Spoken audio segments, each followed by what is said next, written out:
Bonsoir à tous et à toutes, ravi de vous retrouver, comme tous les soirs d'ailleurs, c'est l'heure de votre journal sur KMT, LCL, FM+, disponible sur la TNT et canal satellite, sur les réseaux Free, Orange, Bouygues et SFR en France et dans ces régions ultra-périphériques. Voici les titres.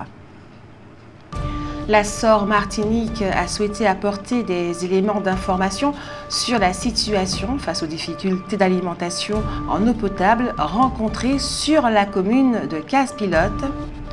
Antonio Guterres, le secrétaire général de l'Organisation des Nations Unies, avertit que l'ONU fait face à un risque d'effondrement financier imminent. Dans votre avis compte, 34 communes en Martinique, n'est-ce pas trop? Vos réponses dans un instant. Et le savoir y réfléchir de Roland Laouché s'intitule ce soir « Notre véritable histoire ». Voilà pour les titres. Et pour commencer ce journal, la pensée du jour. L'homme qui a l'impression de ne se tromper jamais se trompe toujours. Une douleur fulgurante au pied vous réveille en pleine nuit. C'est une inflammation articulaire brutale causée par un excès d'acide urique. Nous parlons maintenant de la qualité de l'air. Aujourd'hui, l'air est moyen. Il en sera sans doute de même demain. Le tribunal correctionnel de Paris a relaxé ce lundi 9 février l'assistance publique hôpitaux de Paris, APHP, jugé pour homicide involontaire après la mort de Micheline Myrtil aux urgences de l'hôpital Lariboisière en 2018, tout en reconnaissant une faute de négligence de l'institution. En Guadeloupe, les autorités guadeloupéennes ont confirmé l'homicide par balle d'un ressortissant cubain de 38 ans dans le quartier de Morne-la-Loge, marquant le 7e meurtre en Guadeloupe depuis le début de l'année 2026 et soulignant une recrudescence de la violence armée. Circulation dense, courbes périlleuses, manque d'aménagement piéton et sinistres à répétition, etc. Voilà des années que les riverains du quartier derrière Morne à Sainte-Marie dénoncent la dangerosité de ce tronçon de la route nationale 1. Face à une situation jugée critique, ils exigent l'adoption immédiate de dispositifs de sécurisation. Une délégation a été reçue à la CTM. Je vous le disais en titre, Antonio Guterres, le secrétaire général de l'Organisation des Nations Unies, avertit que l'ONU fait face à un risque d'effondrement financier imminent. En cause, un manque croissant de paiement de la part de plusieurs États membres.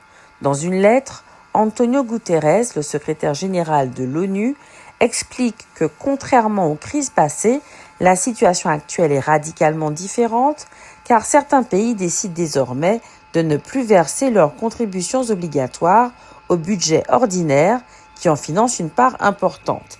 Les États-Unis, de plus en plus hostiles au multilatéralisme, ont retardé ou coupé certains versements et réduit leur financement à plusieurs agences onusiennes, tandis que Donald Trump a ordonné le retrait de 66 organisations internationales, dont 31 liées à l'ONU.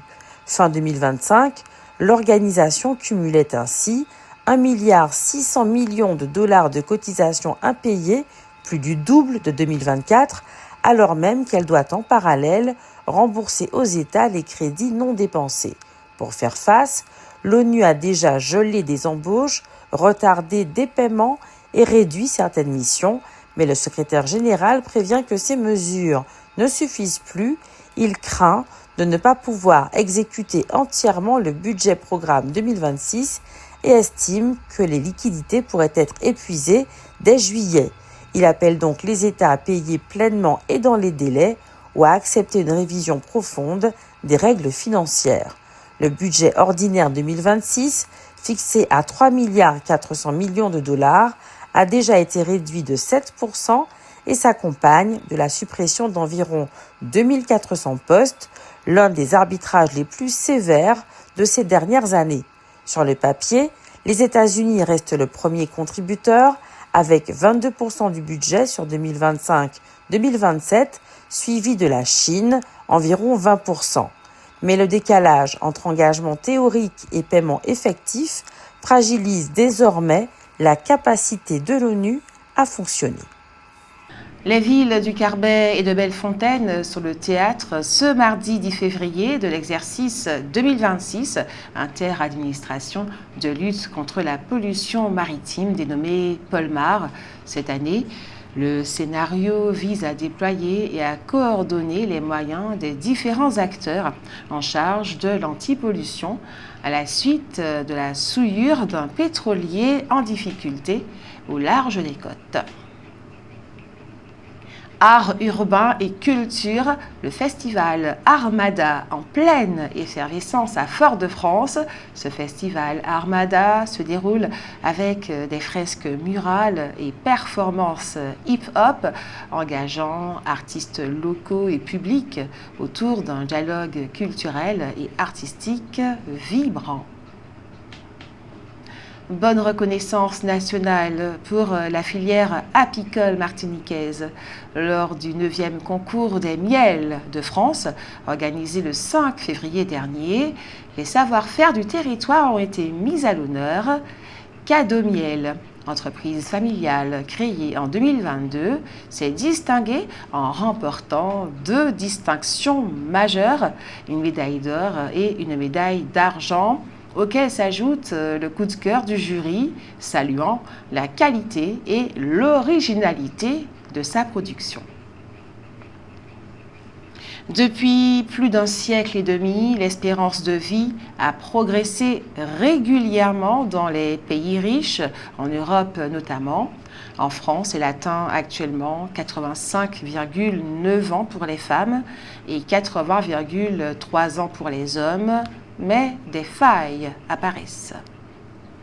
Au XXe siècle, le recul des maladies infectieuses, puis les progrès de la médecine cardiovasculaire ont permis d'accroître la longévité européenne de façon spectaculaire. Et les régions qui, dans ce domaine, marquaient un certain retard, ont progressé plus vite que les autres dans les années 1990 et au début des années 2000, ce qui a permis une forte réduction des écarts d'espérance de vie au sein de l'Europe. Mais depuis 2005 à peu près, la réduction des disparités régionales a cessé. Une étude récente montre en effet qu'aujourd'hui, dans les régions européennes qui affichent déjà la plus grande longévité, les habitants continuent à gagner environ 2 mois et demi d'espérance de vie par an pour les hommes et 1 mois et demi pour les femmes. C'est un rythme équivalent à celui qui a pu être observé au cours des décennies précédentes. Parmi ces régions, le nord de l'Italie, de la Suisse, certaines provinces espagnoles et pour la France, Paris, les Hauts-de-Seine, l'Anjou et les abords de la frontière suisse. L'évolution est par contre totalement différente pour les habitants des régions les plus en difficulté. Dans l'est de l'Allemagne, en Wallonie, en Belgique, dans certaines parties du Royaume-Uni et en France, dans les Hauts-de-France, pour les hommes, les gains d'espérance de vie sont désormais quasiment nuls. Le risque de mourir entre 55 et 74 ans a même commencé à augmenter à nouveau ces dernières années dans la plupart des départements du pourtour méditerranéen français pour les femmes et dans une grande partie de l'Allemagne. Il s'agit de régions dans lesquelles l'activité économique est moins dynamique et où les emplois fortement qualifiés sont moins nombreux. Or, on sait que les cadres vivent en moyenne 6 ans de plus que les ouvriers. On peut donc craindre qu'une Europe à 2 vitesses ne soit en train de se créer, opposant une minorité de territoires qui continuent à repousser les frontières de la longévité à une majorité de territoires où les progrès s'étiolent. Ce qui démontre que si les avancées de la médecine ont joué un rôle crucial dans le prolongement de la vie, les conditions socio-économiques jouent, elles aussi, un rôle prépondérant. Dans le cadre de sa programmation culturelle, la ville des Toisilets invite la population à la conférence L'histoire du carnaval et son évolution. C'est ce jeudi 12 février à 18h30 au centre administratif.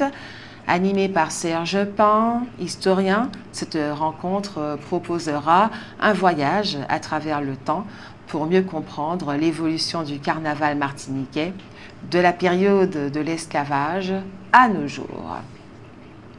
Et puis l'humoriste Willem présente aujourd'hui et demain son one-man show Willem fait le comique au Grand Carbet du Parc culturel Aimé Césaire à Fort-de-France. Dans ce spectacle mêlant anecdotes personnelles, autodérision et observation de société, l'artiste poursuit son succès auprès du public martiniquais. Les 2 représentations affichent complet. Face aux difficultés d'alimentation en eau potable rencontrées sur la commune de Casse-Pilote, la SOR Martinique a souhaité apporter des éléments d'information sur la situation actuelle et les actions engagées pour rétablir durablement la stabilité du réseau sur Casse-Pilote. Depuis près de 3 semaines, un niveau de casse inhabituellement élevé a été identifié par SOR Martinique sur la commune de Casse-Pilote. En janvier 2026, c'est plus de 22 fuites qui ont été identifiées sur la commune et 18 réparations qui ont été effectuées sur le réseau par les équipes de SOR Martinique fortement mobilisées. L'entreprise a déployé un dispositif de vigilance quotidienne spécifique pour cette partie du territoire. Ainsi, parmi les actions de suivi et de vigilance spécifiques mises en place par SOR, la surveillance des niveaux des réservoirs tout au long de la journée afin d'adapter la gestion du réseau à la situation, des coupures tournantes nécessaires. Elles permettent d'éviter une coupure totale et de préserver autant que possible une alimentation quotidienne pour l'ensemble des usagers, même si certaines interruptions peuvent durer plusieurs heures selon les quartiers. Des réparations de fuites en temps réel avec une surveillance des secteurs les plus sensibles. Le maire de la ville du Lamentin invite les artisans, commerçants et agriculteurs déclarés souhaitant participer au marché de Pâques du mercredi 1er avril 2026 de 7h à 18h à retirer un dossier de candidature au service animation économique de proximité du lundi au vendredi de 7h30 à 12h30 jusqu'au 20 février. Ce service se trouve au 8-10 rue Ernest Moget, période d'inscription, délai de rigueur. Aux États-Unis, de plus en plus d'étudiants utilisent des outils d'IA pour humaniser leurs copies et éviter les accusations de triche. Certains préfèrent même rendre des travaux moins aboutis pour ne pas déclencher d'alertes automatiques. L'usage de l'IA bouleverse les méthodes d'évaluation dans l'enseignement supérieur. Et dans l'Hexagone, la nouvelle proposition de loi Duplon est jugée provocatrice par le collectif Nourrir, qui regroupe des organisations agricoles et environnementales. Le collectif estime que le texte est éloigné des revendications portées lors des mobilisations agricoles. Il dénonce l'absence de réponse sur les revenus et les conditions de travail. La colère du monde paysan reste vive malgré les annonces gouvernementales. Emmanuel Macron a réaffirmé qu'il souhaite modifier les rythmes scolaires avec des journées de cours allégées et des vacances d'été raccourcies, mais sans engager lui-même de réformes immédiates. Le président de la République explique qu'il faudrait aller vers des journées plus courtes pour les collégiens et lycéens, en commençant un peu plus tard le matin et en terminant plus tôt, afin de dégager du temps pour le sport et les activités culturelles. Selon lui, des journées moins chargées permettraient de mieux apprendre. En contrepartie, il se dit favorable à des vacances d'été plus courtes, en évoquant l'idée d'1 mois de congé seulement, avec une reprise plus tôt en août ou un départ plus tardif en début juillet. Emmanuel Macron souligne que la France a, selon lui, davantage de vacances que beaucoup d'autres pays, ce qui créerait des inégalités sociales. Les enfants de milieux défavorisés seraient ceux qui oublient le plus les apprentissages pendant la longue coupure estivale. Il reconnaît toutefois que ce n'est pas à lui, mais au gouvernement d'agir sur ce sujet. Le ministre de l'Éducation nationale, Édouard Geffray, a d'ailleurs renvoyé le débat à l'élection présidentielle de 2027, malgré les travaux récents de la Convention citoyenne sur les temps de l'enfant, qui proposait notamment de ne pas commencer les cours avant 9 heures au collège et au lycée et de fonctionner sur 5 jours d'école pleins dès le cours élémentaire pour mieux répartir les apprentissages. Et vous avez sans plus attendre la parole, puisque c'est l'heure de votre avis compte. 34 communes en Martinique, n'est-ce pas trop? Nous vous écoutons.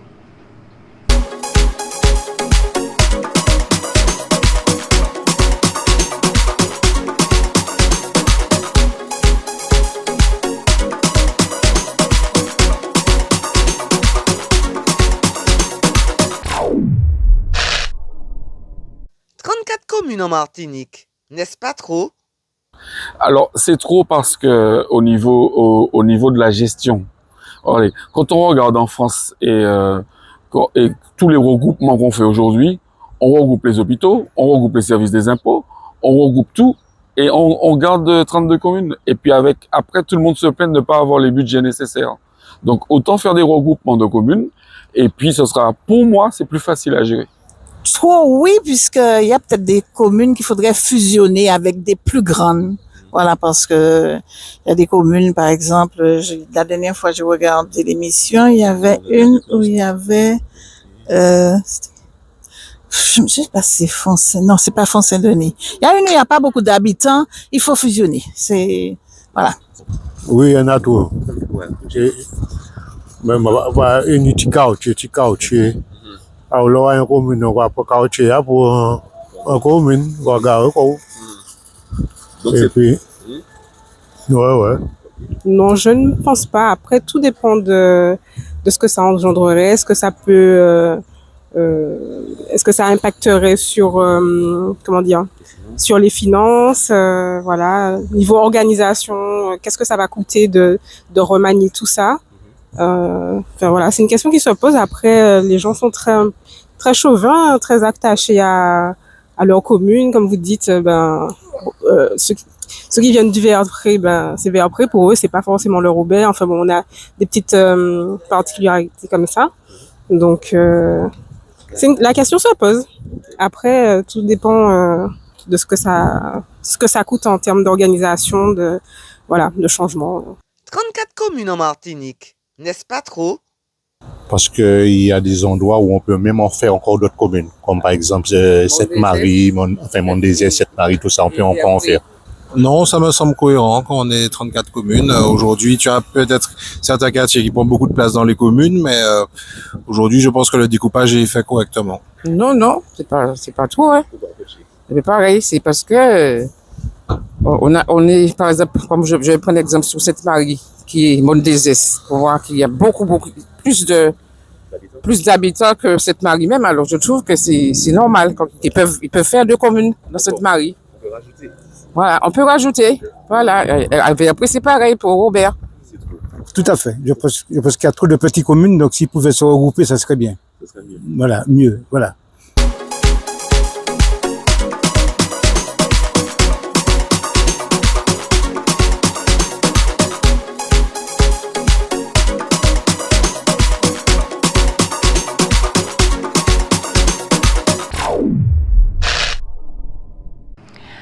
Un grand merci à ceux et celles qui ont répondu à notre question ce soir. Retrouvons, sans plus attendre, le savoir et réfléchir de Roland Laouché qui s'intitule « Notre véritable histoire ».